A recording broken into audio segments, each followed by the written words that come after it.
नमस्कार दोस्तों, ज़िंदगी के रंग जस्सी के संग में आपका स्वागत है। आज हम बात करेंगे वृश्चिक राशि यानी कि स्कॉर्पियो राशि में शनि का गोचर प्रभाव। अब मैं यहाँ बात बताना चाहूँगा कि जिन लोगों को नहीं मालूम, वृश्चिक राशि का तात्पर्य है कि जिनकी जन्म कुंडली में लगन में 8 नंबर का अंक हो, अर्थात 8 नंबर आपका लगन राशि वृश्चिक होती है, तो उस भाव में शनि का प्रभाव क्या रहेगा, हम इसके बारे में विचार करेंगे। जैसे कि जानते हैं कि आप पिछले 2.5 वर्षों से शनि की मार को सह रहे हैं। शनि अभी वर्तमान में आपके चतुर्भाव में है, जो कि स्वयं राशि पर है, परंतु आपने पिछले 2.5 वर्षों के दौरान बहुत मानसिक, आर्थिक, भौतिक यातनाओं को सहा है। नरकीय जीवन आपका रहा है, दुश्मन आपके ऊपर हैवी रहे हैं, बहुत आपने ताने सहे हैं, अपमान सहा है। लेकिन जैसा कि वृश्चिक राशि का स्वभाव होता है कि सर कटा सकते हैं लेकिन सर झुका सकते नहीं। आप बहुत ही धैर्यवान, आत्मविश्वास और आत्ममुखी व्यक्तित्व के पर्सन हैं, परंतु आपके लिए एक विशेष खुशखबरी ये है कि अब न्यायाधीश शनि महाराज आपके चतुर्भाव से निकलकर आपके पंचम भाव पर 29 मार्च 2025 को विराजमान होने जा रहे हैं। अब पंचम भाव अर्थात संतान का भाव, धन का भाव, प्रेम का भाव, आत्म का भाव, जीवन स्तर का भाव। और सबसे खुशी की बात यह है कि जहाँ पर शनि महाराज आ रहे हैं वहाँ पर गुरु की राशि स्वयं विराजमान है, अर्थात शनि गुरु की मीन राशि में प्रवेश करने जा रहे हैं, जो बहुत ही सुंदर सा योग है। शनि न्यायाधीश हैं, गुरु ज्ञान का सागर हैं, तो अतः निसंदेह आप और सत्यवादी होंगे, न्यायप्रिय होंगे। किसी भी समस्या को सुलझाने के लिए बड़ी ही गहराई से एनालाइज करेंगे, डीप नॉलेज होगी, और स्पेशली आप ऑकल्ट साइंस की ओर बढ़ेंगे। गुरु की राशि है तो गुरु आध्यात्मिकता की ओर आपका रुझान होगा। यूँ तो वृश्चिक राशि वाले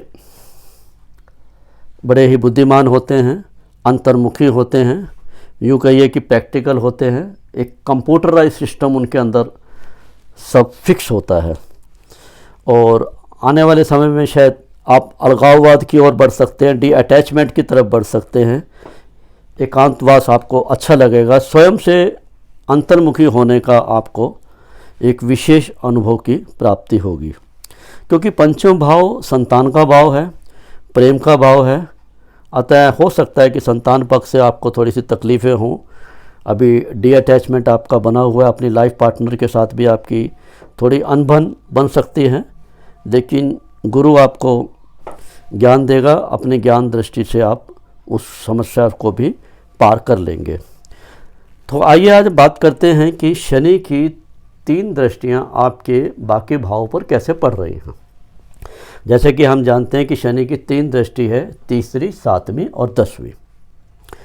अब यहाँ हम देखते हैं शनि की तीसरी दृष्टि पड़ रही है आपकी 1, 2, 3 आपके 7वें भाव पर।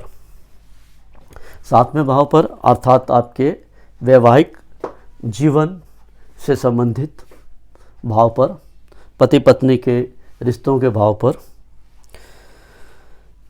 क्योंकि शनि की अब यहाँ पे दृष्टि होगी तो पति पत्नी के बीच में कुछ अनबन हो सकती हैं, आपसे मतभेद हो सकते हैं। कानूनी कार्रवाई से बचें, थोड़ा सा सब्र करें, पेशेंस रखें।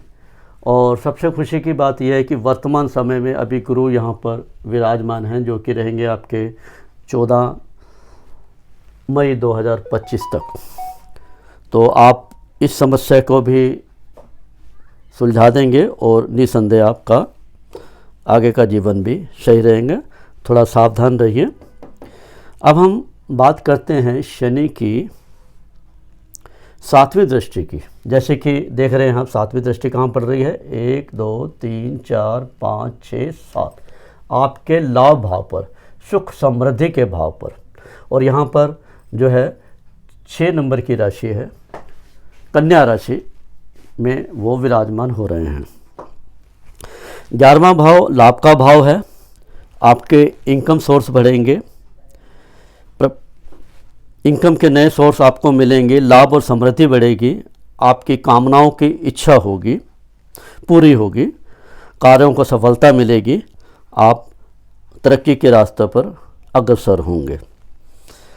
यहाँ हम देख पा रहे हैं कि आपको पैतृक संपत्ति से भी लाभ हो सकता है, जो कि अगर आप कहीं का पैतृक संपत्ति पे कहीं मुकदमेबाजी चल रही है, कुछ है, तो वो आपके पक्ष में हो सकता है, क्योंकि शनि गुरु की नक्षत्र में जो है वो आ रहे हैं। अब हम देखते हैं शनि की तीसरी यानी कि 10वीं दृष्टि। यहाँ से हम चलेंगे, शनि का काउंट करना आप देख लीजिए कैसे काउंट करते हैं। यहाँ से हम चलें 1 2 3 4 5 6 7 8 9 10। शनि की तीसरी यानी कि 10वीं दृष्टि आपके पड़ रही है आपके दूसरे भाव पर, अर्थात धन के भाव पर, लाभ के भाव पर, भोजन विलासता के भाव पर, खान पीन के भाव पर। तो निसंदेह आपकी लाइफ बहुत इंजॉयमेंट होगी, आप अपने दिल की कर सकेंगे और आपको विशेष लाभ मिलेगा। आप और अधिक मेहनती होंगे और धन कमाने के लिए आप इन्वेस्टमेंट कर सकते हैं, इन्वेस्टमेंट से आपको धन प्राप्त हो सकता है। तो ये आपके लिए बहुत उत्तम है। अब हम थोड़ा सा बात करना चाहेंगे, क्योंकि निसंदेह शनि तो न्यायप्रिय है, स्ट्रॉन्ग एक बलवान ग्रह हैं, तो उनकी संतुष्टि के लिए, उनकी हमें दया भाव प्राप्त करने के लिए हमें उनकी सेवा करनी चाहिए, उनकी पूजा करनी चाहिए। और सब शनि के उपाय के लिए हम लोग विशेषतर जो निसहाय लोग हैं, अपंग लोग हैं, ज़रूरतमंद लोग हैं, हमें उनकी सहायता करनी चाहिए। एजुकेशन के लिए जो बच्चे अफोर्ड नहीं कर पाते, स्टेशनरी वगैरह, पुस्तक वगैरह, आप उनको दे सकते हैं। और जो गरीब लोग हैं उनके आप आर्थिक सहायता कर सकते हैं, निर्धन को आप भोजन दे सकते हैं। विशेष तरह जो कोढ़ी लोग हैं आप उनको उनकी विशेष सेवा कर सकते हैं। शनि मंदिर जाकर शनि का पूजा कीजिए और शनि दान दीजिए, वस्तुओं का दान आप दे सकते हैं। शनिवार को आप चाहें तो पीपल के पेड़ पर सरसों के तेल का आप दीपक जला सकते हैं। आपका मंगल हो, आपका कल्याण हो। आपका बहुत बहुत धन्यवाद।